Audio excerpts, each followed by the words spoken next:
All right, Second Maccabees. Gonna try to read this entire thing. If it gets too long or I get too tired, I'll stop halfway through. But Second Maccabees, here we go. A letter to the Jews in Egypt, chapter 1. The Jews in Jerusalem and those in the land of Judea, to their Jewish kindred in Egypt, greetings and true peace.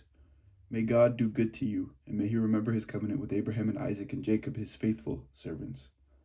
May he give you all a heart to worship him and to do all his will with a strong heart and a willing spirit. May he open your heart to his law and his commandments, and may he bring peace. May he hear your prayers and be reconciled to you, and may he not forsake you in time of evil. We are now praying for you here.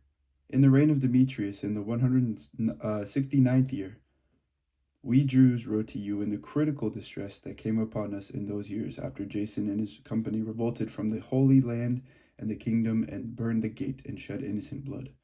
We prayed to the Lord and were heard, and we offered sacrifice and grain offering, and we lit the lamps and set out the loaves. And now see that you keep the festival of booths in the month of Chislev in the 188th year. The people of Jerusalem and of Judea and the Senate and Judas, to Aristobulus, who was of the family of the anointed priest, teacher of King Ptolemy, and to the Jews in Egypt, greetings and good health. Having been saved by God out of grave dangers, we thank him greatly for taking our side against the king, for he drove out those who fought against the holy city. When the leader reached Persia with a force that seemed irresistible, they were cut to pieces in the temple by Nania by deception, employed by the priests of the goddess Nania. On the pretext of intending to marry her, Antiochus came to the place together with his friends to secure most of its treasures as a dowry. As the priests of the temple of Nania had set out the treasures and Antiochus had come with a few men inside the wall of the sacred precinct, they closed the temple as soon as he entered it. Opening a secret door in the ceiling, they threw stones and struck down the leader and his men. They dismembered them and cut off their heads and threw them to the people outside.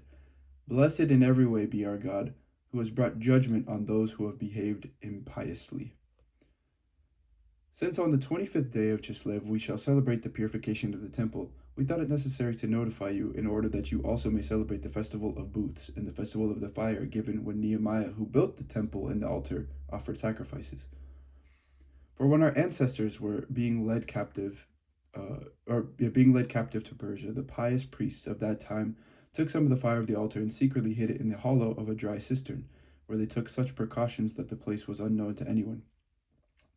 But after many years had passed, when it pleased God, Nehemiah, having been commissioned by the king of Persia, sent the descendants of the priests who had hidden the fire to get it. And when they reported to us that they had not found fire, but only a thick liquid, he ordered them to dip it out and bring it. When the materials for the sacrifices were presented, Nehemiah ordered the priest to sprinkle the liquid on the wood and on the things laid upon it. When this had been done, and some time had passed, and when the sun, which had been clouded over, shone out, a great fire blazed up, so that all marveled. And while the sacrifice was being consumed, the priest offered prayer. The priest and everyone, Jonathan led, and the rest responded, as did Nehemiah. The prayer was to this effect: O Lord, Lord God, creator of all things, you are awe-inspiring, and strong, and just, and merciful. You alone are king and are kind. You alone are bountiful. You alone are just, and almighty, and eternal. You rescue Israel from every evil. You chose the ancestors and consecrated them. Accept this sacrifice on behalf of all your people Israel, and preserve your portion, and make it holy. Gather together our scattered people. Set free those who are slaves among the Gentiles. Look on those who are rejected and despised, and let the Gentiles know that you are our God. Punish those who oppress and are insolent with pride. Plant your people in your holy place, as Moses promised. Then the priests sang the hymns. After the materials of the sacrifice had been consumed, Nehemiah ordered that the liquid that was left should be poured on large stones. When this was done, a flame blazed up, but when the light from the altar shone back, it went out. When this matter became known, and it was reported to the king of the Persians that in the place where the exiled priests had hidden the fire, the liquid had appeared, with which Nehemiah and his associates had burned the materials of the sacrifice, the king investigated this matter and enclosed the place and made it sacred. And with those persons whom the king favored, he exchanged many excellent gifts. Nehemiah and his associates called this Nifthar, which means purification, but by most people it is called naphtha. Jeremiah hides the tent, ark, and altar, chapter 2.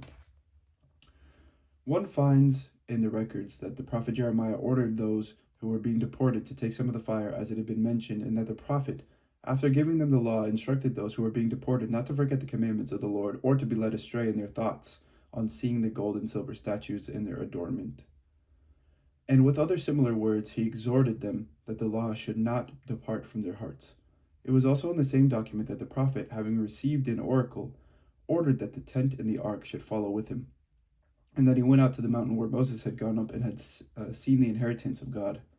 Jeremiah came and found a cave dwelling, and he brought there the tent and the ark and the altar of incense, and he sealed up the entrance. Some of those who followed him came up intending to mark the way, but could not find it. When Jeremiah learned of it, he rebuked them and declared, "The place shall remain unknown until God gathers his people together again and shows his mercy.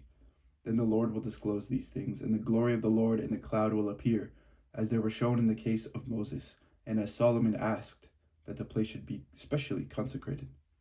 It was also made clear that, being possessed of wisdom, Solomon offered sacrifice for the dedication and completion of the temple. Just as Moses prayed to the Lord, and fire came down from heaven and consumed the sacrifices, so also Solomon prayed, and the fire came down and consumed the whole burnt offerings. And Moses said, "They were consumed because of the sin offering had not been eaten." Likewise, Solomon also kept the 8 days. The same things are reported in the records and in the memoirs of Nehemiah, and also that he founded a library and collected the books about the kings and prophets, and the writings of David, and the letters of kings about votive offerings. In the same way, Judas also collected all the books that had been lost on account of the war that had come upon us, and they are in our possession. So if you have need of them, send people to get them for you. Since, therefore, we are about to celebrate the purification, we write to you. Will you therefore please keep the days? It is God who has saved all his people, and has returned the inheritance to all, and the kingship, and the priesthood, and the consecration, as he promised through the law. We have hope in God that he will soon have mercy on us, and will gather us from everywhere under heaven into his holy place. For he has rescued us from great evils, and has purified the place. The story of Judas Maccabees and his brothers, and the purification of the great temple, and the dedication of the altar, and the further wars against Antiochus Epiphanes and his son Eupator, and the appearances that came from heaven to those who fought bravely for Judaism, so that, though few in number, they seized the whole land and pursued the barbarian hordes, and regained possession of the temple, famous throughout the world, and liberated the city, and re-established the laws that were about to be abolished, while the Lord with great kindness became gracious to them. All this, which has been set forth by Jason of Cyrene in 5 volumes, we shall attempt to condense into a single book. For, considering the flood of statistics involved, and the difficulty there is for those who wish to enter upon the narratives of history because of the mass of material, we have aimed to please those who wish to read, to make it easy for those who are inclined to memorize, and to profit all readers. For us who have undertaken the toil of abbreviating, it is no light matter, but calls for sweat and loss of sleep, just as it is not easy for one who prepares a banquet and seeks the benefit of others. Nevertheless, to secure the gratitude of many, we will gladly endure the uncomfortable toil, leaving the responsibility for exact details to the compiler, while devoting our effort to arriving at the outlines of the condensation. For, as the master builder of a new house must be concerned with the whole construction, while the one who undertakes its painting and decoration has to consider only what is suitable for its adornment, such is my judgment is the case with us. It is the duty of the original historian to occupy the ground, to discuss matters from every side, and to take trouble with details. But the one who recasts the narrative should be allowed to strive for brevity of expression, and to forego exhaustive treatment. At this point, therefore, let us begin our narrative without adding any more to what has already been said, for it would be foolish to lengthen the preface while cutting short the history itself. Arrival of Heliodorus in Jerusalem. Chapter 3. While the holy city was inhabited in unbroken peace, and the laws were strictly observed, because of the piety of the high priest Onias and his hatred of wickedness, it came about that the kings themselves honored the place and glorified the temple with the finest presents, even to the extent that King Seculus of Asia defrayed from his own revenues all the expenses connected with the service of the sacrifices. But a man named Simon of the tribe of Benjamin, who had been made captain of the temple, had a disagreement with the high priest about the administration of city market. Since he could not prevail over Onias, he went to Apollonius of Tarsus, who at that time was governor of Colestria in Phoenicia, and reported to him that the treasury in Jerusalem was full of untold sums of money, so that the amount of the funds could not be reckoned, and that they did not belong to the account of the sacrifices, but that it was possible for them to fall under the control of the king. When Apollonius met the king, he told them of the money about which he had been informed. The king chose Heliodorus, who was in charge of his affairs, and sent him with commands to effect the removal of the reported wealth. Heliodorus at once set out on his journey, ostensibly to make a tour of inspection of the cities of Calestria and Phoenicia, but in fact to carry out the king's purpose. When he arrived at Jerusalem and had been kindly welcomed by the high priest of the city, he told about the disclosure that had been made and stated why he had come, and he inquired whether this really was the situation. The high priest explained that there were some deposits belonging to widows and orphans, and also some money of Hyrcanus, son of Tobias, a man of a very prominent position, and that it totaled in all 400 talents of silver and 200 of gold. To an extent, the impious Simon had misrepresented the facts, and he said that it was utterly impossible that wrong should be done to those people who had trusted in the holiness of the place and in the sanctity and inviolability of the temple that is honored throughout the whole world. But Heliodorus, because of the orders he had from the king, said that this money must be in any case be confiscated for the king's treasury. So he set a day and went in to direct the inspection of these funds. There was no little distress throughout the whole city. The priests prostrated themselves before the altar in the priestly vestments and called towards heaven upon him who had given the law about deposits, that he should keep them safe for those who had deposited them. To see the appearance of the high priest was to be wounded at heart, for his face and the change in his color disclosed the anguish of his soul. For terror and bodily trembling had come over the man, which plainly showed to those who looked at him the pain lodged in his heart. People also hurried out of their houses in crowds to make a general supplication, because the holy place was about to be brought into dishonor. Women, girded with sackcloth under their breasts, thronged the streets. Some of the young women who were kept indoors ran together to the gates, and some to the walls, while others peered out of the windows, and holding up their hands to heaven, they all made supplication. There was something pitiable in the prostration of the whole populace, and the anxiety of the high priest in his great anguish. When they were calling upon the Almighty Lord that he would keep what had been entrusted safe and secure for those who had entrusted it, Heliodorus went on with what had been decided. But when he arrived at the treasury with his bodyguard, there the sovereign of spirits and of all authority caused so great a manifestation that all who had been so bold as to accompany him were astounded by the power of God and became faint with terror. For there appeared to them a magnificently caparisoned horse, with the rider of frightening mane. It rushed fiercely at Heliodorus and struck at him with its front hoofs. Its rider was seen to have armor and weapons of gold. 2 young men also appeared to him, remarkably strong, gloriously beautiful, and splendidly dressed, who stood on either side of him, and flogged him continuously, inflicting many blows on him. When he suddenly fell to the ground and deep darkness came over him, his men took him up, put him on a stretcher, and carried him away. This man, who had just entered the aforesaid treasury with a great retinue and all his bodyguard, but was now unable to help himself. They recognized clearly the sovereign power of God. While he lay prostrate, speechless because of his divine intervention, and deprived of any hope of recovery, they praised the Lord who had acted marvelously for his own place. And the temple, which a little while before was full of fear and disturbance, was filled with joy and gladness, now that the Almighty Lord had appeared. Some of Heliodorus' friends quickly begged Onias to call upon the Most High to grant life to the one who was lying quite at his last breath. So the high priest, fearing that the king might get the notion that some foul play had been perpetrated by the Jews with regard to Heliodorus, offered sacrifice for the man's recovery. While the high priest was making an atonement, the same young men appeared again to Heliodorus, dressed in the same clothing, and they stood and said, "Be very grateful to the high priest Onias, since for his sake the Lord has granted you your life, and see that you, who have been flogged by heaven, report to all people the majestic power of God." Having said this, they vanished. Wow. Then Heliodorus offered sacrifice to the Lord and made very great vows to the Savior of his life, And having bidden Onias farewell, he marched off with his forces to the king. He bore testimony to all concerning the deeds of the supreme God, which he had seen with his own eyes. When the king asked Heliodorus what sort of person would be suitable to send on another mission to Jerusalem, he replied, "If you have any enemy or plotter against your government, send him there, for you will get him back thoroughly flogged, if he survives at all. For there is certainly some power of God about the place. For he who has his dwelling in heaven watches over that place himself, and brings it aid, and he strikes and destroys those who come to do it injury." This was the outcome of the episode of Heliodorus and the protection of the treasury.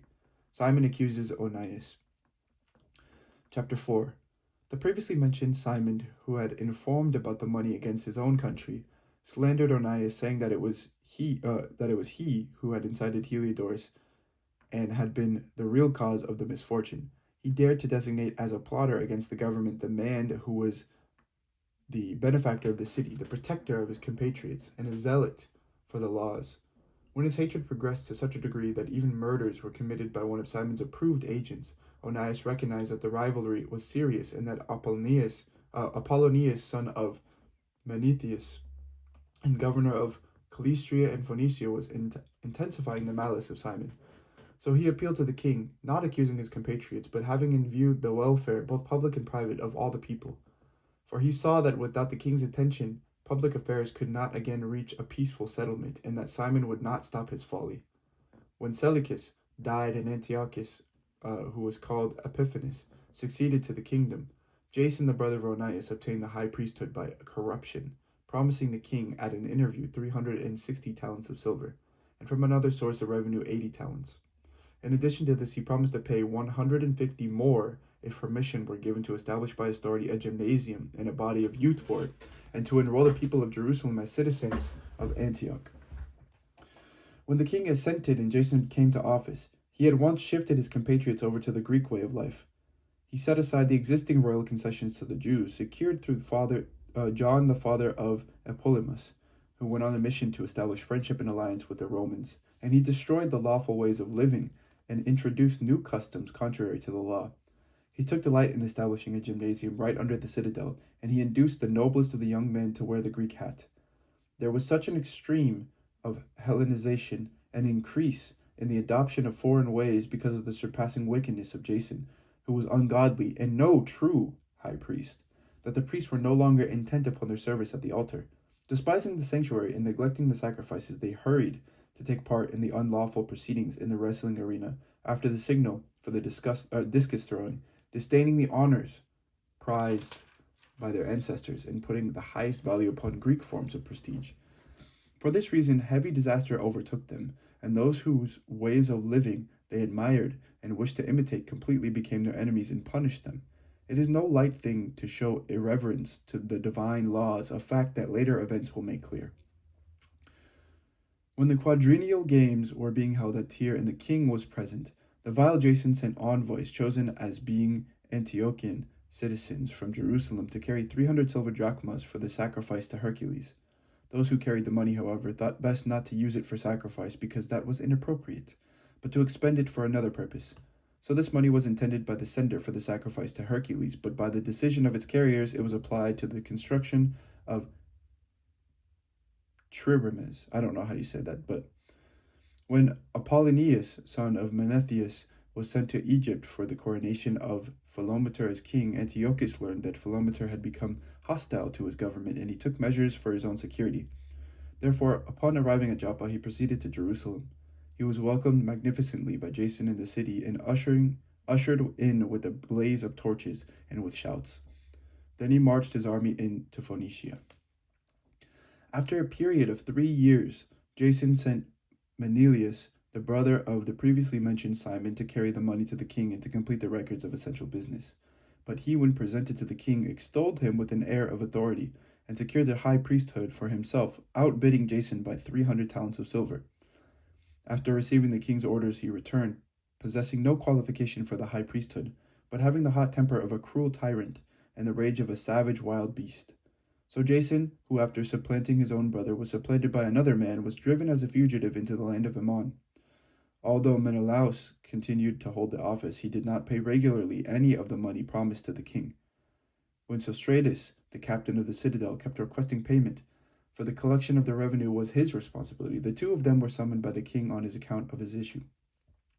Menelaus left his brother uh, Lysimachus as deputy in the high priesthood, while Sostratus left Crates, the commander of the Cypriot troops.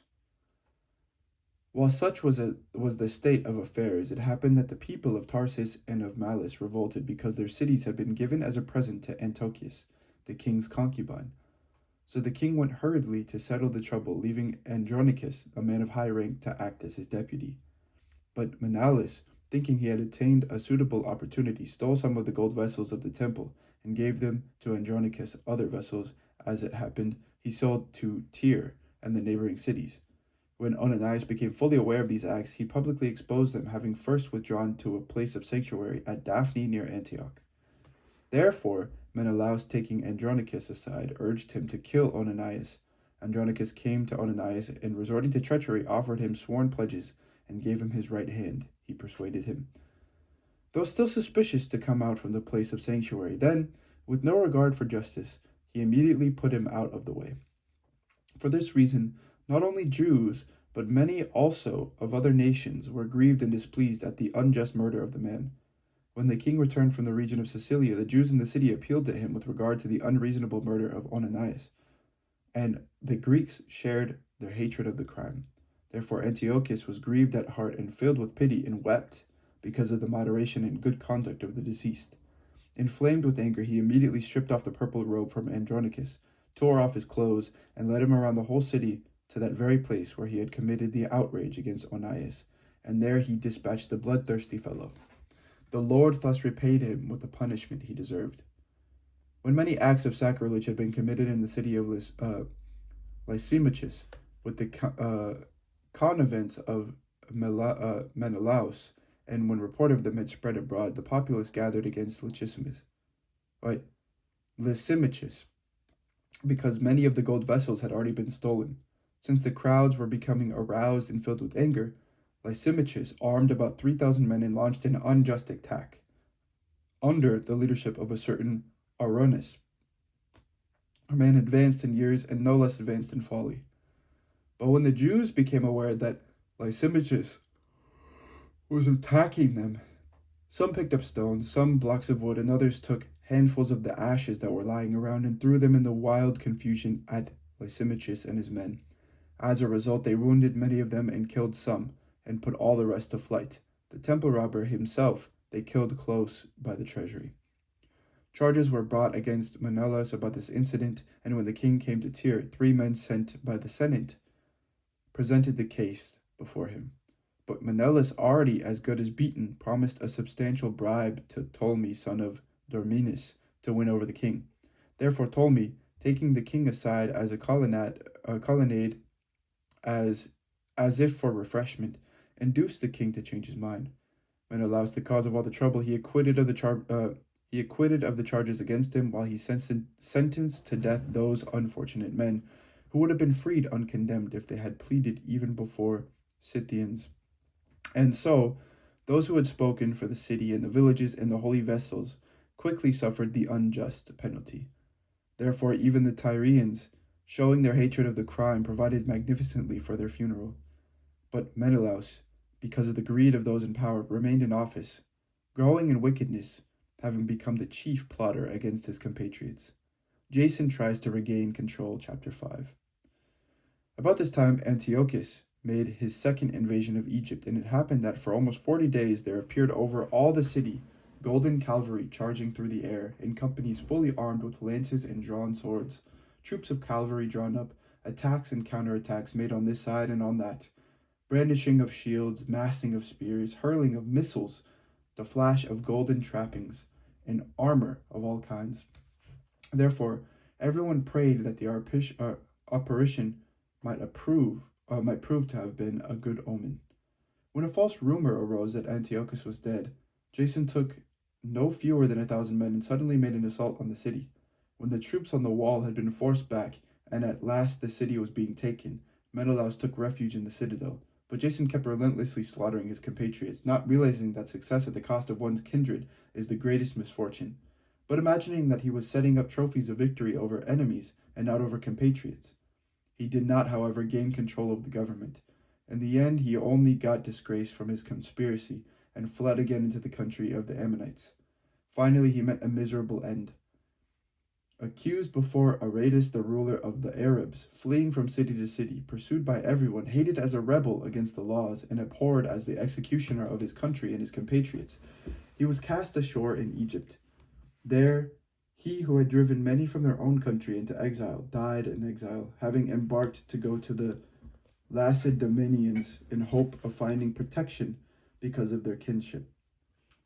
He who had cast out many to lie unburied had no one to mourn for him. He had no funeral of any sort and no place in the tomb of his ancestors. When news of what had happened reached the king, he took it to mean that Judea was in revolt. So raging inwardly, he left Egypt and took the city by storm. He commanded his soldiers to cut down relentlessly everyone they met and to kill those who went into their houses. Then there was a massacre of young and old, destruction of boys, women, and children, and slaughter of young girls and infants. Within the total of 3 days, 80,000 were destroyed, 40,000 in hand-to-hand fighting, and as many were sold into slavery as were killed. Not content with this, Antiochus dared to enter the most holy temple in all the world, guided by Menelaus, who had become a traitor both to the laws and to his country. He took the holy vessels with his polluted hands and swept away with profane hands the votive offerings that other kings had made to enhance the glory and honor of the place. Antiochus was elated in spirit and did not perceive that the Lord was angered for a little while because of the sins of those who lived in the city, and that this was the reason he was disregarding the holy place. But if it had not happened that they were involved in many sins, this man would have been flogged and turned back from his rash act as soon as he came forward, just as Heliodorus had been, whom King Seleucus sent to inspect the treasury. But the Lord did not choose the nation for the sake of the holy place, but the place for the sake of the nation. Therefore, the place itself shared in the misfortunes that befell the nation, and afterwards participated in its benefits. And what was forsaken in the wrath of the Almighty was restored again in all its glory when the great Lord became reconciled. So Antiochus carried off 1,800 talents from the temple and hurried away to Antioch, thinking in his arrogance that he could sail on the land and walk on the sea, because his mind was elated. He left governors to oppress the people at Jerusalem, Philip by birth of a Phrygian, and in character more barbarous than the man who appointed him, and at Gerizim, Andronicus, and besides those, Menelaus, who lorded it over his compatriots worse than the others did. In his malice towards the Jewish citizens, Antiochus sent Apollonius, the captain of the Mysians, with an army of 22,000, and commanded him to kill all the grown men and to sell the women and boys as slaves. When this man arrived in Jerusalem, he pretended to be peaceably disposed and waited until the holy Sabbath day. Then, finding the Jews not at work, he ordered his troops to parade under arms. He put to the sword all those who came out to see them, then rushed into the city with his armed warriors, and killed great numbers of people.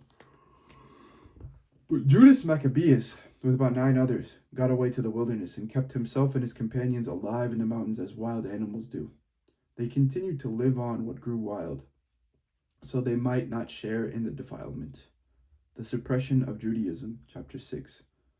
Not long after this, the king sent an Athenian senator to compel the Jews to forsake the laws of their ancestors and no longer to live by the laws of God.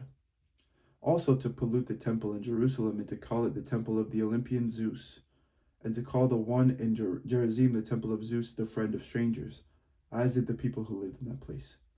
Harsh and utterly grievous was the onslaught of evil, for the temple was filled with debauchery and reveling by the Gentiles, who dallied with prostitutes and had intercourse with women within the sacred precincts, and besides brought in things for sacrifice that were unfit.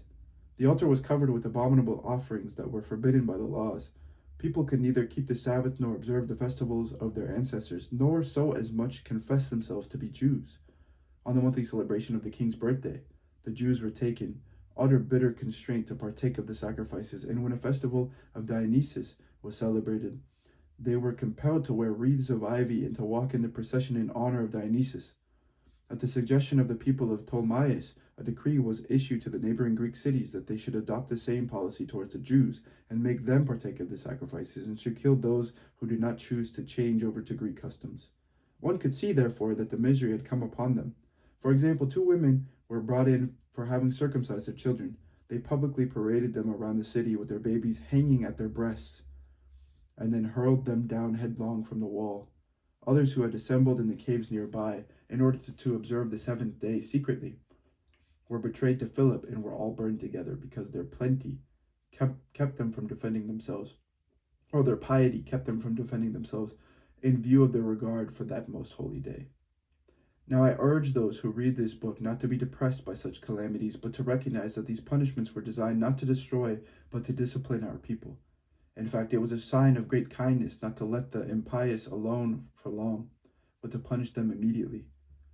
For in the case of the other nations, the Lord waits patiently to punish them until they have reached the full measure of their sins. For he does not deal in this way with us, in order that he should not take vengeance on us afterwards when our sins have reached their height. Therefore, he never withdraws his mercy from us. Although he disciplines us with calamities, he does not forsake his own people. Let what we have said serve as a reminder. We must go on briefly with this story. Eleazar, one of the scribes in high position, a man now advanced in age and of noble presence, was being forced to open his mouth to eat swine's flesh. But he, welcoming death with honor rather than life with pollution, went up to the rack of his own accord, spitting out the flesh, as all ought to go who have the courage to refuse things that it is not right to taste, even for the natural love of life. Those who were in charge of that unlawful sacrifice took the man aside because of their long acquaintance with him, and privately urged him to bring meat of his own providing, proper for him to use, and to pretend that he was eating the flesh of the sacrificial meal that had been commanded by the king, so that by doing this he might be saved from death and be treated kindly on account of his old friendship with them. But making a high resolve worthy of his years and the dignity of his old age and the gray hairs that he had reached with distinction in his excellent life, even from childhood, and moreover according to the holy God-given law, he declared himself quickly, telling them to send him to Hades. Such pretense is not worthy of our time of life, he said, for many of the young might suppose that Eleazar in his 90th year had gone over to an alien religion, and though my pretense, for the sake of living a brief moment longer, they would be led astray because of me, while I defile and disgrace my old age. Even if for the present I would avoid the punishment of mortals, yet whether I live or die, I will not escape the hands of the Almighty. Therefore, by bravely giving up my life now, I will show myself worthy of my old age, and leave to the young a noble example of how to die a good death willingly and nobly for the revered and holy laws. When he said this, he went at once to the rack. Those who a little before had acted towards him with good will, now changed to ill will, because the words he had uttered were in their opinion sheer madness. When he was about to die under the blows, he groaned aloud and said, "It is clear to the Lord in his holy knowledge that though I might have been saved from death, I am enduring terrible sufferings in my body under this beating. But in my soul I am glad to suffer these things because I fear him." So in this way he died, leaving his death an example of nobility and a memorial of courage, not only to the young, but to the great body of his nation. The martyrdom of 7 brothers. Chapter 7. It happened also that 7 brothers and their mother were arrested and were being compelled by the king under torture with whips and thongs to partake of the unlawful swine's flesh. One of them, acting as their spokesman, said, "What do you intend to ask and learn from us? For we are ready to die rather than transgress the laws of our ancestors." The king fell into a rage and gave orders to have pans and cauldrons heated. These were heated immediately, and he commanded that their tongue of their spokesperson be cut out, and that they scalp him and cut off his hands and feet, while the rest of the brothers and the mother looked on. When he was utterly helpless, the king ordered them to take him to the fire, still breathing, and to fry him in a pan. The smoke from the pan spread widely, but the brothers and their mother encouraged one another to die nobly, saying, "The Lord God is watching over us, and in truth has compassion on us," as Moses declared in his song that bore witness against the people to their faces when he said, "And he will have compassion on his servants." After the first brother had died in this way, they brought forward the second for their sport. They tore off the skin of his head with the hair, and asked him, "Will you eat rather than have your body punished limb by limb?" He replied in the language of his ancestors and said to them, "No." Therefore he in turn underwent tortures as the first brother had done. And when he was at his last breath, he said, "You accursed wretch, you dismiss us from this present life, but the King of the universe will raise us up to an everlasting renewal of life, because we have died for his laws." After him, the third was the victim of their sport. When it was demanded, he quickly put out his tongue and courageously stretched forth his hands and said nobly, "I got these from heaven, and because of his laws I disdain them, and from him I hope to get them back again." As a result, the king himself and those with him were astonished at the young man's spirit, for he regarded his sufferings as nothing. After he too had died, they maltreated and tortured the fourth in the same way, and when he was near death, he said, "One cannot but choose to die at the hands of mortals and to cherish the hope God gives of being raised again by him. But for you there will be no resurrection to life." Next they brought forward the fifth and maltreated him, but he looked at the king and said, "Because you have authority among mortals, though you are also mortal, you do what you please. But do not think that God has forsaken our people. Keep on and see how this mighty power will torture you and your descendants." After him they brought forward the sixth. And when he was about to die, he said, "Do not deceive yourself in vain, for we are suffering these things on our own account, because of our sins against our own God. Therefore, astounding things have happened. But do not think that you will go unpunished for having tried to fight against God."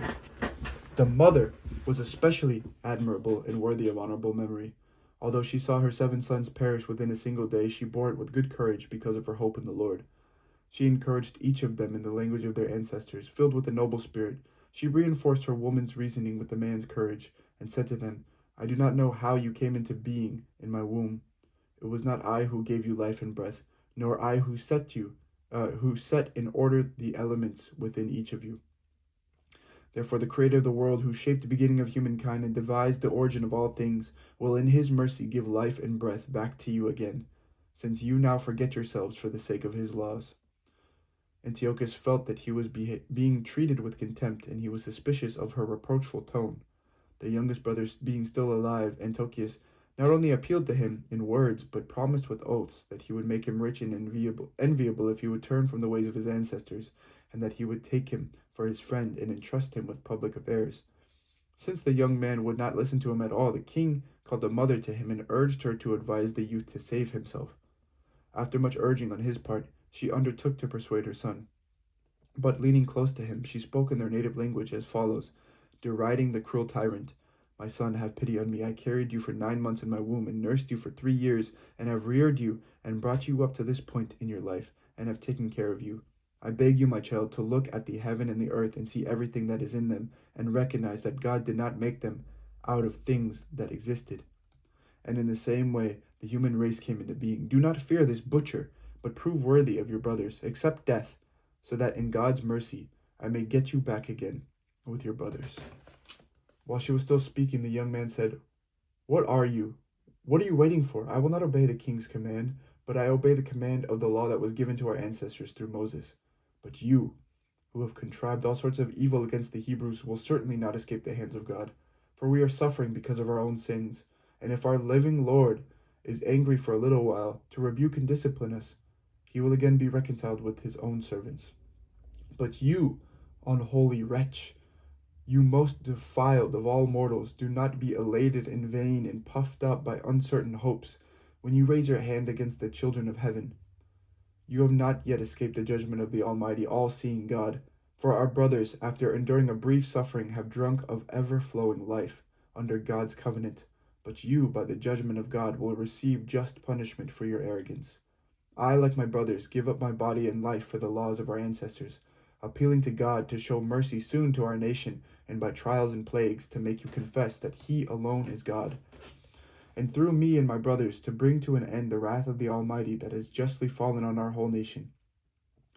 The king fell into a rage and handled him worse than the others, being exasperated at his scorn. So he died in his integrity, putting his whole trust in the Lord. Last of all, the mother died after her sons. Let this be enough, then, about the eating of sacrifices and the extreme tortures. The revolt of Judas Maccabees, chapter 8. Meanwhile, Judas, who was also called Maccabees, and his companions secretly entered the villages and summoned their kindred and enlisted those who had continued in the Jewish faith. And so they gathered about 6,000. They implored the Lord to look upon the people who were oppressed by all, and to have pity on the temple that had been profaned by the godless, to have mercy on the city that was being destroyed and about to be leveled to the ground, to hearken to the blood that cried out to him, to remember also the lawless destruction of the innocent babies and the blasphemies committed against his name, and to show his hatred of evil. As soon as Maccabeus got his army organized, the Gentiles could not withstand him, for the wrath of the Lord had turned to mercy. Coming without warning, he would set fire to towns and villages. He captured strategic positions and put to flight not a few of the enemy. He found the nights most advantageous for such attacks, and talk of his valor spread everywhere. When Philip saw that the man was gaining ground little by little, and that he was pushing ahead with more frequent successes, he wrote to Ptolemy, the governor of Colestria and Phoenicia, to come to the aid of the king's government. Then Ptolemy promptly appointed Nicanor, son of Patroclus, one of the king's chief friends, and sent him in command of no fewer than 20,000 Gentiles of all nations, to wipe out the whole race of Judea. He associated with him Georgius, a general and a man of experience in military service. Nicanor determined to make up for the king the tribute due to the Romans, 2,000 talents, by selling the captured Jews into slavery. So he immediately sent to the towns on the seacoast, inviting them to buy Jewish slaves and promising to hand over 90 slaves for a talent, not expecting the judgment from the Almighty that was about to overtake him. Word came to Judas concerning Nicanor's invasion, and when he told his companions of the arrival of the army, those who were cowardly and distrustful of God's justice ran off and got away. Others sold all their remaining property and at the same time implored the Lord to rescue those who had been sold by the ungodly Nicanor before he had ever met them, if not for their own sake, then for the sake of the covenants made with their ancestors, and because he had called them by his holy and glorious name.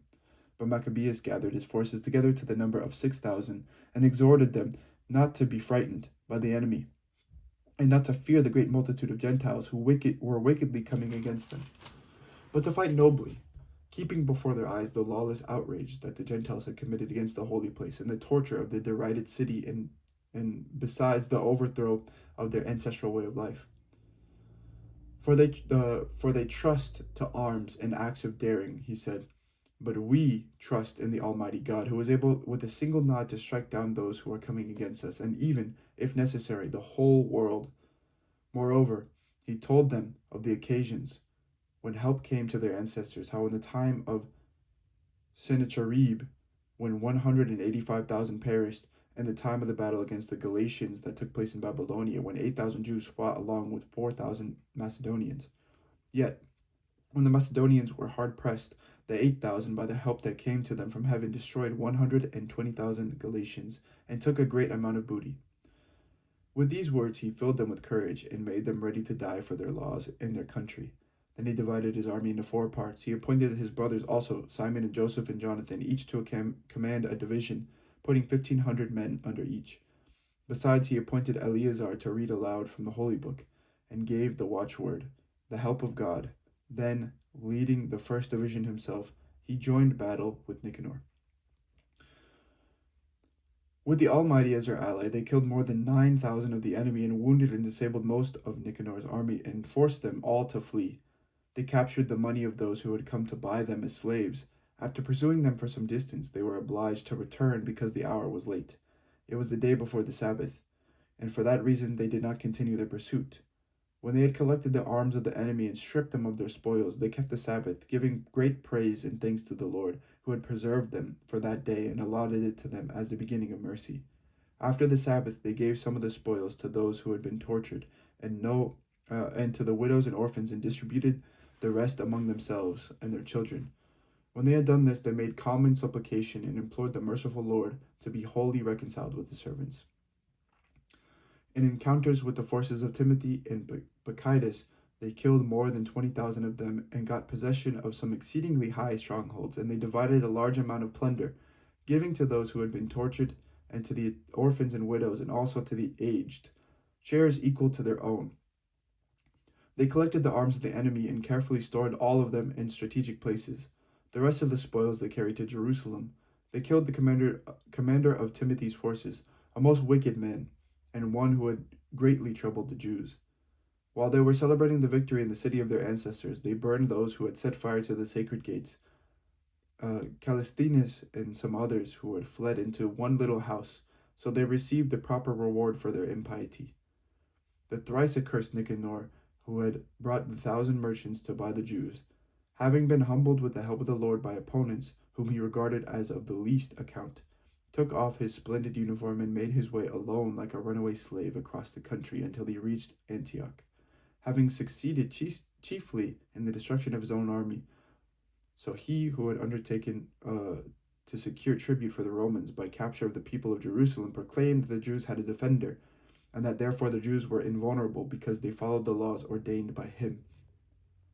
The last campaign of Antiochus Epiphanes, chapter 9. About that time, as it happened, Antiochus had retreated in disorder from the region of Persia. He had entered the city called Persepolis and attempted to rob the temples and control the city. Therefore, the people rushed to the rescue with arms, and Antiochus and his army were defeated. With the result that Antiochus was put to flight by the inhabitants and beat a shameful retreat. While he was in Ecbatana, news came to him of what had happened to Nicanor and the forces of Timothy. Transported with rage, he conceived the idea of turning upon the Jews the injury done by those who had put him to flight. So he ordered his charioteer to drive without stopping until he completed the journey. But the judgment of heaven rode with him. For in his arrogance he said, "When I get there, I will make Jerusalem a cemetery of Jews."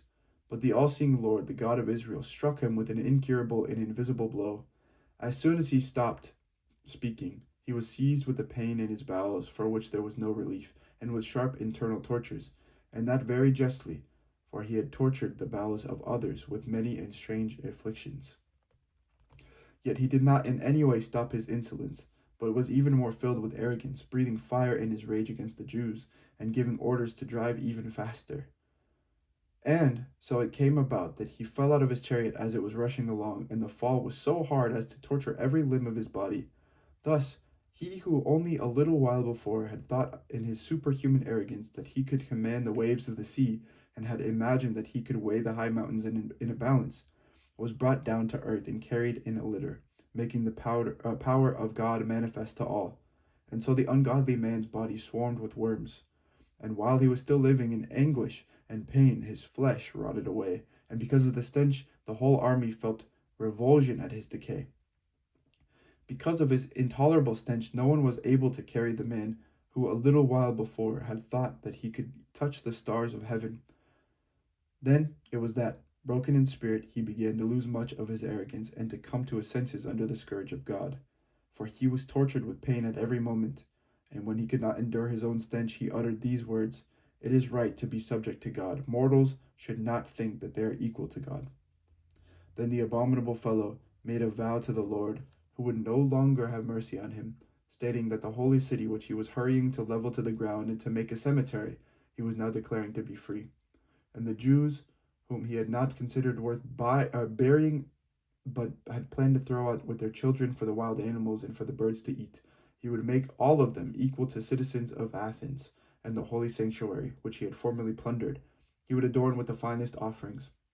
And all the holy vessels he would give back, many times over, and the expenses incurred for the sacrifices he would provide from his own revenues, and in addition to all this, he would also become a Jew, and would visit every inhabited place to proclaim the power of God. But when his sufferings did not in any way abate, for the judgment of God had justly come upon him, he gave up all hope for himself, and wrote to the Jews the following letter in the form of a supplication. This was its content. To his worthy Jewish citizens, Antiochus, their king and general, sends hearty greetings and good wishes for their health and prosperity. If you and your children are well and your affairs are as you wish, I am glad, as my hope is in heaven. I remember with affection your esteem and goodwill. On my way back from the region of Persia, I suffered an annoying illness, and I have deemed it necessary to take thought for the general security of all. I do not despair of my condition, for I have good hope of recovering from my illness. But I have observed that my father, on the occasions when he made expeditions into the upper country, appointed his successor, so that if anything unexpected happened or unwelcome news came, the people throughout the realm would not be troubled, for they would know to whom the government was left. Moreover, I understand how the princes along the borders and the neighbors of my kingdom keep watching for opportunities and waiting to see what will happen. So I have appointed my son Antiochus to be king, whom I have often entrusted and commended to most of you when I hurried off to the upper provinces, and I have written to him what is written here. I therefore urge and beg you to remember the public and private services rendered to you, and to maintain your present goodwill, each of you, towards me and my son. For I am sure that he will follow my policy and will treat you with moderation and kindness. So the murderer and blasphemer, having endured the more intense suffering, such as he had inflicted on others, came to the end of his life by a most pitiful fate among the mountains in a strange land. And Philip, one of his courtiers, took his body home. Then, fearing the son of Antiochus, he withdrew to Ptolemy Philomentor in Egypt. Purification of the Temple.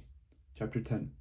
Now, Maccabees and his followers, the Lord leading them on, recovered the temples in the city. They tore down the altars that had been built in the public square by the foreigners, and also destroyed the sacred precincts. They purified the sanctuary and made another altar of sacrifice. Then, striking fire out of a flint, they offered sacrifices after a lapse of 2 years. And they offered incense and lighted lamps and set out the bread of the presence. When they had done this, they fell prostrate and implored the Lord that they might never again fall into such misfortunes, but that, if they ever should sin, they might be disciplined by him with forbearance, and not be handed over to blasphemous and barbarous nations. It happened that on the same day on which the sanctuary had been profaned by the foreigners, the purification of the sanctuary took place. That is, on the 25th day of the same month, which was Chislev. They celebrated it for 8 days with rejoicing in the manner of the festival of booths, remembering how not long before, during the festival of booths, they had been wandering the mountains and caves like wild animals. Therefore, carrying ivy-wreathed wands and beautiful branches, and also fronds of palm, they offered hymns of thanksgiving to him who had given success to the purifying of his own holy place. They decreed by public edict, ratified by vote, that the whole nation of the Jews should observe these days every year. Such then was the end of Antiochus, who was called Epiphanes. Now we will tell what took place under Antiochus Eupator, who was the son of that ungodly man, and will give a brief summary of the principal calamities of the wars. This man, when he succeeded to the kingdom, appointed one Lysias to have charge of the government and to be chief governor of Celestrial and Phoenicia. Ptolemy, who was called Macron, took the lead in showing justice to the Jews because of the wrong that had been done to them, and attempted to maintain peaceful relations with them. As a result, he was accused before Eupator by the king's friends. He heard himself called a traitor at every turn because he had abandoned Cyprus, which Philomentor had entrusted to him, and had gone over to Antiochus Epiphanes. Unable to command the respect due to his office, he took poison and ended his life. When Gorgias became governor of the region, he maintained a force of mercenaries and at every turn kept attacking the Jews. Besides this, the Idumeans, who had control of important strongholds, were harassing the Jews. They received those who were banished from Jerusalem and endeavored to keep up the war. But Maccabees and his forces, after making solemn supplication and imploring God to fight on their side, rushed to the strongholds of the Idumeans. Attacking them vigorously, they gained possession of the places and beat off all who fought upon the wall and slaughtered those whom they encountered, killing no fewer than 20,000. When at least 9,000 took refuge in 2 very strong towers well equipped to withstand a siege, Maccabeus left Simon and Joseph and also Zacchaeus and his troops, a force sufficient to besiege them, and he himself set off for places where he was more urgently needed. But those with Simon, who were money hungry, were bribed by some of those who were in the towers, and on receiving 70,000 drachmas, let some of them slip away. When word of what had happened came to Maccabeus, he gathered the leaders of the people and accursed these men of having sold their kindred for money by setting the enemies free to fight against them. Then he killed these men who had turned traitor and immediately captured the 2 towers. Having success in arms and everything he undertook, he destroyed more than 20,000 in the 2 strongholds. Now Timothy, who had been defeated by the Jews before, gathered a tremendous force of mercenaries and collected the cavalry from Asia in no small number. He came on intending to take Judea by storm. As he drew near, Maccabeus and his men sprinkled dust on their heads and girded their loins with sackcloth in supplication to God. Falling upon the steps before the altar, They implored him to be gracious to them and to be an enemy to their enemies and an adversary to their adversaries, as the law declares. And rising from their prayer, they took up their arms and advanced a considerable distance from the city.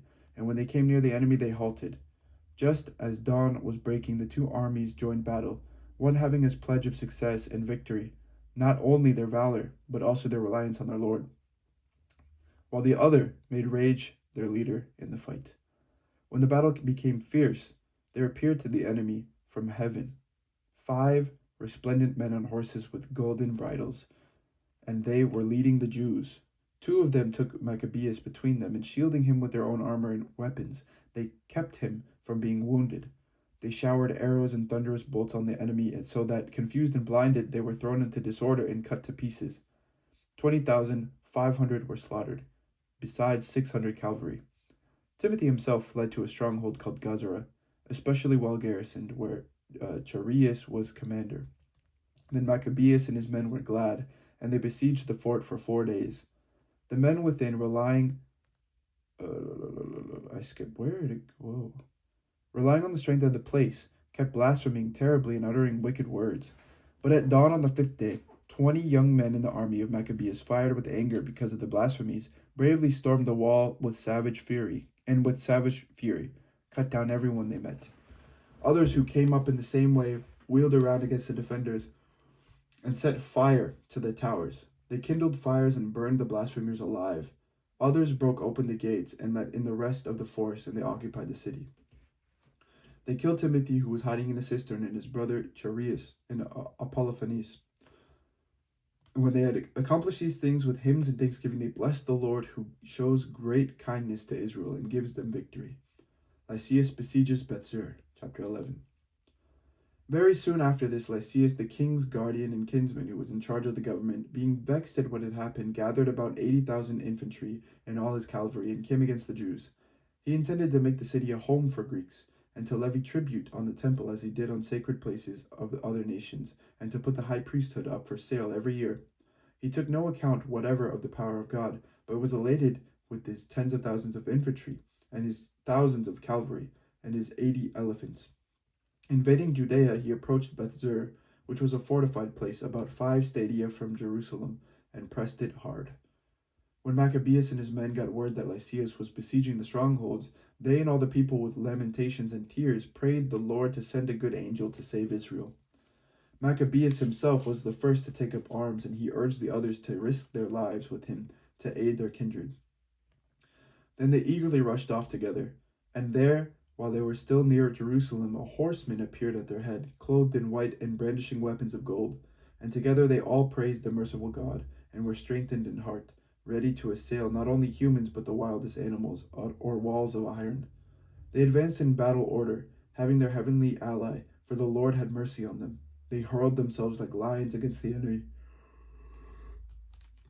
and laid low 11,000 of them and 1,600 cavalry, and forced all the rest to flee. Most of them got away, stripped and wounded, and Lysias himself escaped by disgraceful flight. As he was not without intelligence, he pondered over the defeat that had befallen him, and realized that the Hebrews were invincible because the mighty God fought on their side. So he sent to them and persuaded them to settle everything on just terms, promising that he would persuade the king, constraining him to be their friend. Maccabeus, having regard for the common good, agreed to all that Lysias urged. For the king granted every request in behalf of the Jews, which Maccabeus delivered to Lysias in writing. The letter written to the Jews by Lysias was to this effect: Lysias, to the people of the Jews, greetings. John and Absalom, who were sent by you, have delivered your signed communication and have asked about the matters indicated in it. I have informed the king of everything that needed to be brought before him, and he has agreed to do what is possible. If you will maintain your goodwill towards the government, I will endeavor in the future to help promote your welfare. And concerning such matters and their details, I have ordered these men and my representatives to confer with you. Farewell. The 148th year, the 24th of Dioscorinthius. The king's letter ran thus: King Antiochus to his brother Lysias, greetings. Now that our father has gone on to the gods, we desire that the subjects of the kingdom be undisturbed in caring for their own affairs. We have heard that the Jews do not consent to our father's change to Greek customs, but prefer their way of living, and asked that their own customs be allowed them. Accordingly, since we choose that this nation also should be free from disturbance, our decision is that their temple be restored to them and that they shall live according to the customs of their ancestors.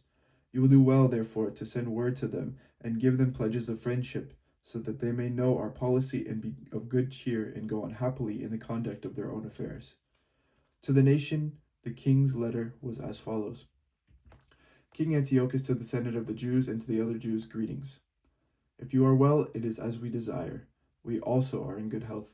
Menelaus has informed us that you wish to return home and look after your own affairs. Therefore, those who go home by the 30th of Xanthicus will have our pledge of friendship and full permission for the Jews to enjoy their own food and laws just as formerly, and none of them shall be molested in any way for what they have been done in arrogance and ignorance. And I have also sent Menelaus to encourage you. Farewell, the 148th year, the 15th of Xanthicus. The Romans also sent them a letter which read thus: Quintus Memmius and Titus Manius, envoys of the Romans to the people of the Jews, greetings. With regard to what Lysias, the kinsman of the king, has granted you, we also give consent. But as to the matters that he decided are to be referred to the king as soon as you have considered them, send someone promptly so that we may make proposals appropriate for you. For we are on our way to Antioch. Therefore, make haste and send messengers so that we may have your judgment. Farewell. The 148th year, the 15th of Xanthicus. Incidents at Joppa and Jamnia, chapter 12. When this agreement had been reached, Lysias returned to the king, and the Jews went about their farming. But some of the governors in various places, Timothy and Apollonius, son of Genneus, as well as Hieronymus and Demophon, in addition to these, Nicanor, the governor of Cyprus, would not let them live quietly and in peace. And the people of Joppa did so ungodly a deed as this. They invited the Jews who lived among them to embark, with their wives and children, on boats that they had provided, as though there were no ill will to the Jews. And this was done by public vote of the city. When they accepted, because they wished to live peaceably and suspected nothing, the people of Joppa took them out to sea and drowned them, at least 200. When Judas heard of the cruelty visited on his compatriots, he gave orders to his men, and calling upon God, the righteous judge, attacked the murderers of his kindred. He set fire to the harbor by night, burned the boats, and massacred those who had taken refuge there. Then, because the city's gates were closed, he withdrew, intending to come again and root out the whole community of Joppa. But learning that the people of Jamnia meant in the same way to wipe out the Jews who were living among them, he attacked the Jamnites by night and set fire to their harbor and the fleet, so that the glow of the light was seen in Jerusalem 30 miles distant. When they had gone more than a mile from there, on their march against Timothy, at least 5,000 Arabs with 500 cavalry attacked them. After a hard fight, Judas and his companions, with God's help, were victorious. The defeated nomads begged Judas to grant them pledges of friendship, promising to give him livestock and to help his people in all other ways. Judas, realizing that they might indeed be useful in many ways, agreed to make peace with them, and after receiving his pledges, they went back to their tents. He also attacked a certain town that was strongly fortified with earthworks and walls and inhabited by all sorts of Gentiles. Its name was Caspin. Those who were within, relying on the strength of the walls and on their supply of provisions, behaved most insolently towards Judas and his men, railing at them, and even blaspheming and saying unholy things. But Judas and his men, calling upon the great sovereign of the world, who without battering rams or engines of war overthrew Jericho in the days of Joshua, rushed furiously upon the walls.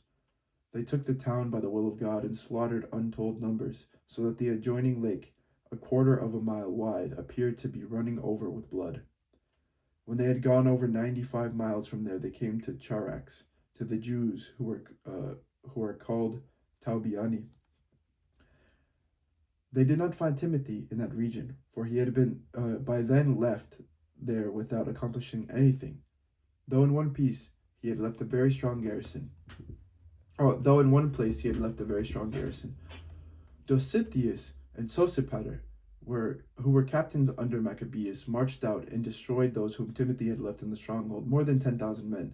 But Maccabees arranged his army in divisions, set men in command of the divisions, and hurried after Timothy, who had with him 120,000 infantry and 2,500 cavalry. When Timothy learned of the approach of Judas, he sent off the women and the children and also the baggage to a place called Carnaim, for that place was hard to besiege and difficult to access because of the narrowness of the approaches. But when Judas's first division appeared, terror and fear came over the enemy at the manifestation to them of him who sees all things. In their flight, they rushed headlong in every direction, so that often they were injured by their own men and pierced by the points of their own swords. Judas pressed the pursuit with the utmost vigor, putting to the sinners to the sword, and destroyed as many as 30,000. Timothy himself fell into the hands of Dositheus and Sosipater and their men. With great guile he begged them to let him go in safely, because he held the parents of most of them, and the brothers of some, to whom no consideration would be shown. And when with many words he had confirmed his solemn promise to restore them unharmed, they let him go, for the sake of saving their kindred. Then Judas marched against Carnaim in the temple of Atargatis, and slaughtered 25,000 people. After the rout and destruction of these, he marched also against Ephron, a fortified town where Lysias lived with multitudes of people of all nationalities. Stalwart young men took their stand before the walls and made a vigorous defense, and great stores of war engines and missiles were there. But the Jews called upon the sovereign, who with power shatters the might of his enemies, and they got the town into their hands, and killed as many as 25,000 of those who were in it. Setting out from there, they had hastened to Scythopolis, which is 75 miles from Jerusalem. But when the Jews who lived there bore witness to the good will that the people of Scythopolis had shown them, and their kind treatment of them in times of misfortune, they thanked them and exhorted them to be well disposed to their race in the future also. Then they went up to Jerusalem as the festival of weeks was close at hand. After the festival called Pentecost, they hurried against Gorgias, the governor of Idumea, who came out with 3,000 infantry and 400 cavalry. When they joined battle, it happened that a few of the Jews fell, but a certain Dositheus, one of Basinor's men, who was on horseback and was a strong man, caught hold of Gorgias, and grasping his cloak was dragging him off by main strength, wishing to take the accursed man alive, when one of the Thracian cavalry bore down on him and cut off his arm. So Gorgias escaped and reached Marissa. As Astris and his men had been fighting for a long time and were weary, Judas called upon the Lord to show himself their ally and leader in the battle. In the language of the ancestors, he raised the battle cry with hymns. Then he charged against Gorgias's troops when they were not expecting it, and put them to flight. Then Judas assembled his army and went to the city of Adullam. As the seventh day was coming on, they purified themselves according to the custom and kept the Sabbath there. On the next day, as had now become necessary, Judas and his men went to take up the bodies of the fallen and to bring them back to lie with their kindred in the sepulchres of their ancestors. Then, under the tunic of each one of the dead, they found sacred tokens of the idols of Jamnia, which the law forbids the Jews to wear. And it became clear to all that this was the reason these men had fallen. So they all blessed the ways of the Lord, the righteous judge, who reveals the things that are hidden, and they turned to supplication, praying that the sin that had been committed might be wholly blotted out. The noble Judas exhorted the people to keep themselves free from sin, for they had seen with their own eyes what had happened as a result of the sin of those who had fallen. He also took up a collection, man by man, to the amount of 2,000 drachmas of silver, and sent it to Jerusalem to provide for a sin offering. In doing this, he acted very well and honorably, taking account of the resurrection. For if he were not expecting that those who had fallen would rise again, it would have been superfluous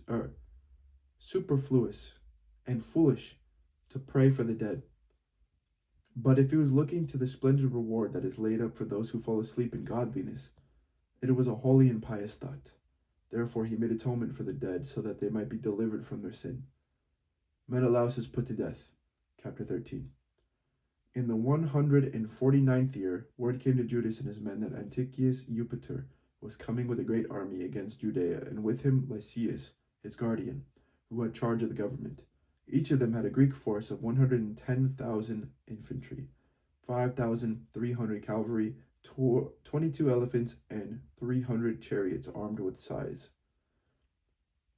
Menelaus also joined them and with utter hypocrisy urged Antiochus on, not for the sake of his country's welfare, but because he thought that he would be established in office. But the king of kings aroused the anger of Antiochus against the scoundrel, and when Lysias informed him that this man was to blame for all the trouble, he ordered them to take him to Beroia and to put him to death by the method that is customary in that place. For there is a tower there 50 cubits high, full of ashes, and it has a rim running around it that on all sides inclines precipitously into the ashes. There they all push to destruction anyone guilty of sacrilege or notorious for other crimes. By such a fate it came about that Menelaus, the lawbreaker, died, without even a burial in the earth. And this was eminently just, because he had committed many sins against the altar whose fire and ashes were holy. He met his death in ashes. The king, with barbarous arrogance, was coming to show the Jews things far worse than those had been done in his father's time. But when Judas heard of this, he ordered the people to call upon the Lord day and night, now more than ever, to help those who were on the point of being deprived of the law in their country and the holy temple, and not to let the people who had just begun to revive fall into the hands of the blasphemous Gentiles. When they had all joined in the same petition and had implored the merciful Lord with weeping and fasting and lying prostrate for 3 days without ceasing, Judas exhorted them and ordered them to stand ready. After consulting privately with the elders, he determined to march out and decide the matter by the help of God before the king's army could enter Judea and get possession of the city. So, committing the decision to the Creator of the world and exhorting his troops to fight bravely to the death for the laws, temple, city, country, and commonwealth, he pitched his camp near Modian. He gave his troops the watchword, God's victory, and with a picked force of the bravest young men, he attacked the king's pavilion at night and killed as many as 2,000 men in the camp. He stabbed the leading elephant and its rider. In the end, they filled the camp with terror and confusion and withdrew in triumph. This happened just as day was dawning, because the Lord's help protected him. The king, having had a taste of the daring of the Jews, tried strategy in attacking their positions. He advanced against Bethzur, a strong fortress of the Jews, was turned back, attacked again, and was defeated. Judas sent into the garrison whatever was necessary, but Rhodocus, a man from the ranks of the Jews, gave secret information to the enemy. He was sought for, caught, and put in prison. The king negotiated a second time with the people in Bethzur, gave pledges, received theirs, withdrew, attacked Judas and his men, and was defeated. He got word that Philip, who had been left in charge of the government, had revolted in Antioch. He was dismayed, called in the Jews, yielded and swore to observe all their rites, settled with them and offered sacrifice, honored the sanctuary, and showed generosity to the holy place. He received Maccabees, left Hegemonides as governor from Ptolemais to Gerar, and went to Ptolemais. The people of Ptolemais were indignant over the treaty. In fact, they were so angry that they wanted to annul its terms. Lysias took the public platform, made the best possible defense, convinced them, appeased them, gained their goodwill, and set out for Antioch. This is how the king's attack and withdrawal turned out. Alcimus speaks against Judas. Chapter 14. 3 years later, word came to Judas and his men that Demetrius, son of Seleucus, had sailed into the harbor of Tripolis with a strong army and a fleet, and had taken possession of the country, having made away with Antiochus and his guardian Lysias. Now a certain Alcimus, who had formerly been high priest, but had willfully defiled himself in the times of separation, realized that there was no way for him to be safe or to have access again to the holy altar, and went to King Demetrius in about the 151st year, presenting to him a crown of gold and a palm, and besides these some of the customary olive branches from the temple. During that day he kept quiet, but he found an opportunity that furthered his mad purpose when he was invited by Demetrius to a meeting of the council and was asked about the attitude and intentions of the Jews. He answered, "Those of the Jews who are called Hasidians, whose leader is Judas Maccabeus, are keeping up war and stirring up sedition, and will not let the kingdom attain tranquility. Therefore I have laid aside my ancestral glory, the high priesthood, and have now come here. First, because I am genuinely concerned for the interest of the king, and second, because I have regard also for my compatriots. For through the folly of those whom I have mentioned, our whole nation is now in no small misfortune. Since you are acquainted, O king, with the details of this matter, may it please you to take thought for our country and our hard-pressed nation for the gracious kindness that you will show to all. For as long as Judas lives, it is impossible for the government to find peace. When he had said this, the rest of the king's friends, who were hostile to Judas, quickly inflamed Demetrius still more. He immediately chose Nicanor, who had been in command of the elephants, appointed him governor over Judea, and sent him off with orders to kill Judas and scatter his troops, and to install Alcimus as high priest of the great temple. And the Gentiles throughout Judea who had fled before Judas flocked to join Nicanor, thinking that the misfortunes and calamities of the Jews would mean prosperity for themselves. When the Jews heard of Nicanor's coming in the gathering of the Gentiles, they sprinkled dust on their heads and prayed to him who established his own people forever and always upholds his own heritage by manifesting himself. At the command of the leader, they set out from there immediately and engaged them in battle at a village called Dessau. Simon, the brother of Judas, had encountered Nicanor, but had been temporarily checked because of the sudden consternation created by the enemy. Nevertheless, Nicanor, hearing of the valor of Judas and his troops and their courage in battle for their country, shrank from deciding the issue by bloodshed. Therefore he sent Posidonius, Theodotus, and Mattathias to give and receive pledges of friendship. When the terms had been fully considered and the leader had informed the people and it appeared that they were of one mind, they agreed to the covenant. The leaders set a day on which to meet by themselves. A chariot came forward from each army. Seats of honor were set in place. Judas posted armed men in readiness at key places to prevent sudden treachery on the part of the enemy, so they duly held the consultation. Nicanor stayed on in Jerusalem and did nothing out of the way, but dismissed the flocks of people that had gathered. And he kept Judas always in his presence. He was warmly attached to the man. He urged him to marry and have children, so Judas married, settled down, and shared the common life. But when Alcimus noticed their goodwill for one another, he took the covenant that had been made and went to Demetrius. He told him that Nicanor was disloyal to the government, since he had appointed that conspirator against the kingdom, Judas, to be his successor. The king became excited and provoked by the false accusations of that depraved man, wrote to Nicanor, stating that he was displeased with the covenant and commanding him to send Maccabees to Antioch as a prisoner without delay. When this message came to Nicanor, he was troubled and grieved that he had to annul their agreement when the man had done no wrong. Since it was not possible to oppose the king, he watched for an opportunity to accomplish this by stratagem. But Maccabees, noticing that Nicanor was more austere in his dealings with him and was meeting him more rudely than had been his custom, concluded that his austerity did not spring from the best motives. So he gathered not a few of his men and went into hiding from Nicanor.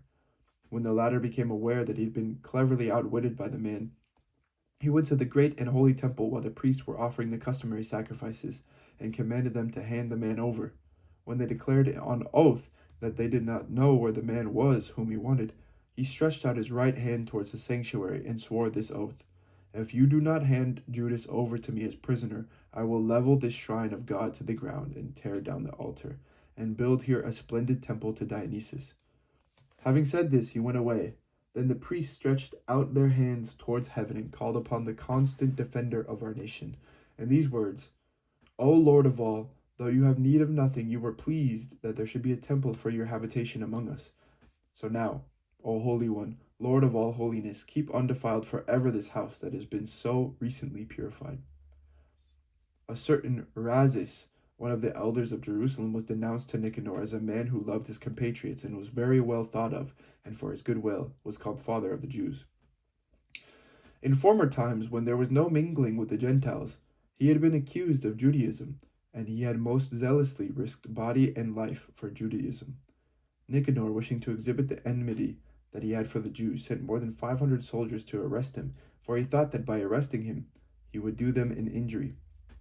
When the troops were about to capture the tower and were forcing the door of the courtyard, they ordered that fire be brought and the doors be burned. Being surrounded, Razis fell upon his own sword, preferring to die nobly rather than to fall into the hands of sinners and suffer outrages unworthy of his noble birth.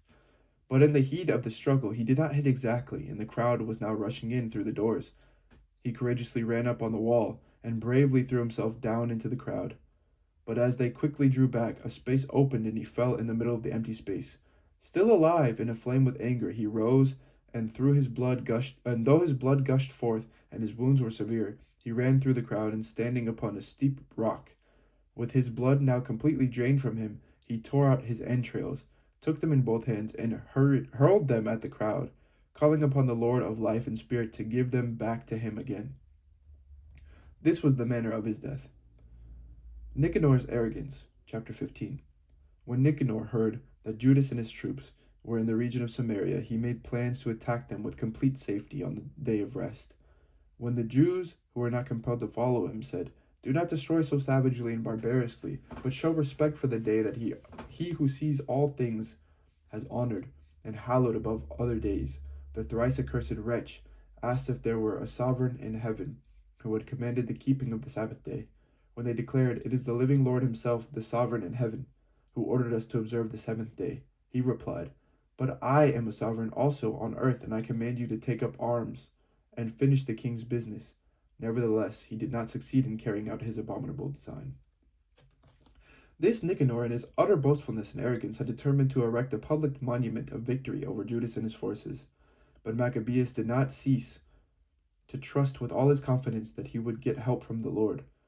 He exhorted the troops not to fear the attack of the Gentiles, but to keep in mind the former times when help had come to them from heaven, and so to look for the victory that the Almighty would give them, encouraging them from the law and the prophets, and reminding them also of the struggles they had won. He made them the more eager. When he had aroused their courage, he issued his orders, at the same time pointing out the perfidy of the Gentiles and their violation of oaths.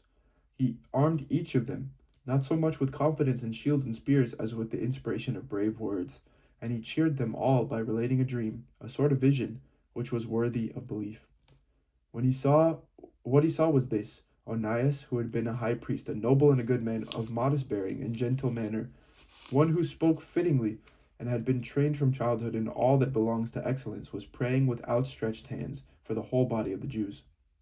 Then, in the same fashion, another appeared, distinguished by his gray hair and dignity, and of marvelous majesty and authority. And Onias spoke, saying, "This is a man who loves the family of Israel, and prays much for the people in the holy city, Jeremiah, the prophet of God." Jeremiah stretched out his right hand and gave to Judas a golden sword, and as he gave it, he addressed him thus: "Take this holy sword, a gift from God, with which you will strike down your adversaries." Encouraged by the words of Judas, so noble and so effective in arousing valor and awakening courage in the souls of the young, they determined not to carry on a campaign, but to attack bravely, and to decide the matter by fighting hand to hand with all courage, because the city and the sanctuary and the temple were in danger. Their concern for wives and children, and also for brothers and sisters and relatives, lay upon them less heavily. Their greatest and first fear was for the consecrated sanctuary, and those who had to remain in the city were in no little distress, being anxious over the encounter in the open country. When all were now looking forward to the coming issue, and the enemy was already close at hand with their army drawn up for battle, the elephants strategically stationed the cavalry and deployed on the flanks. Maccabees, observing the masses that were in front of him and the varied supply of arms and the savagery of the elephants, stretched out his hands towards heaven and called upon the Lord who works wonders. For he knew that it was not by arms, but by the Lord, but as the Lord decides, that he gains the victory for those who deserve it. He called upon him in these words: "O Lord, you sent your angel in the time of King Hezekiah of Judea, and killed fully 185,000 in the camp of Sennacherib. So now, O sovereign of the heavens, send a good angel to spread terror and trembling before us. By the might of your arm, may cause these blasphemers who come against your holy people be struck down." With these words he ended his prayer. Nicanor and his troops advanced with trumpets and battle songs, but Judas and his troops met the enemy in battle with invocations to God and prayers. So, fighting with their hands and praying to God in their hearts, they laid low at least 35,000 and were greatly gladdened by God's manifestation. When the action was over and they were returning with joy, they recognized Nicanor lying dead in full armor. Then there was shouting and tumult, and they blessed the sovereign Lord in the language of their ancestors. Then the man who was ever in body and soul the defender of his people, the man who maintained his youthful goodwill towards his compatriots, ordered them to cut off Nicanor's head and arm and carry them to Jerusalem. When he arrived there and had called his compatriots together and stationed the priest before the altar, he sent for those who were in the citadel. He showed them that the vile Nicanor's head and that profane man's arm, which had been boastfully stretched out against the holy house of the Almighty. He cut out the tongue of the ungodly Nicanor, and said that he would feed it piecemeal to the birds, and would hang up these rewards of his folly opposite the sanctuary. And they all, looking to heaven, blessed the Lord, who had manifested himself, saying, Blessed is he who has kept his own place undefiled. Judas hung Nicanor's head from the citadel, a clear and conspicuous sign to everyone of the help of the Lord. And they all decreed by public vote never to let this day go unobserved, but to celebrate the 13th day of the 12th month, which is called Adar in the Aramaic language, the day before Mordecai's day. This, then, is how matters turned out with Nicanor, and from that time the city has been in the possession of the Hebrews. So I will here end my story. The compiler's epilogue. If it is well told and to the point, that is what I myself desired. If it is poorly done and mediocre, that was the best I could do. For just as it is harmful to drink wine alone, or again to drink water alone, while wine mixed with water is sweet and delicious and enhances one's enjoyment, so also the style of the story delights the ears of those who read the work. And here will be the end. This is the word of the Lord. Thanks be to God. That's a funny way to end it. If I wrote it good, that's what I wanted. If I wrote it bad, it's the best I could do. Anyway, Job is next. All right. Well, that was 2nd Maccabees. Thank you for listening, and may God be with you today. May God bless you. Take care. Bye-bye.